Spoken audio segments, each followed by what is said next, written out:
फिर से LCR series में है और आपसे क्या पूछा, what will the reading of volt meter and ammeter.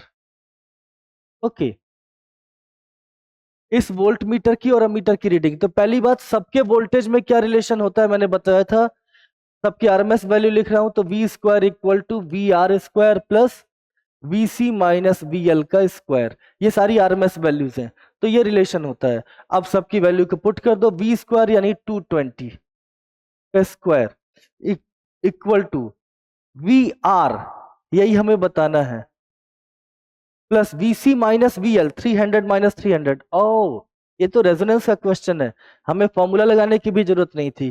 खैर, ये जीरो का स्क्वायर, तो वी आर सीधे कितना हो जाएगा 220। तो 220 वोल्ट हमारा राइट आंसर है, तो बी राइट आंसर हो गया। ठीक है ना।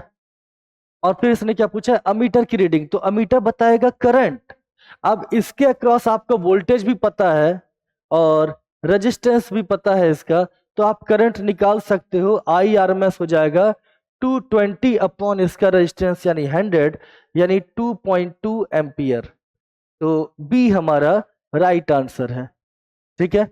वैसे भी जो जब रेजोनेंस होता है, ये दोनों वोल्टेज बराबर होने का मतलब होता है कि रेजोनेंस है। अगर एक्स एल के अक्रॉस वोल्टेज सी के अक्रॉस वोल्टेज बराबर हो गया तो ये रेजोनेंस में होंगे। ठीक है ना। और ये दोनों रेजोनेंस में है तो जो अप्लाइड वोल्टेज होता है वो सीधा सीधा आर के अक्रॉस ही आ जाता है, यानी कि आर के अक्रॉस वोल्टेज अप्लाइड वोल्टेज के बराबर होता है।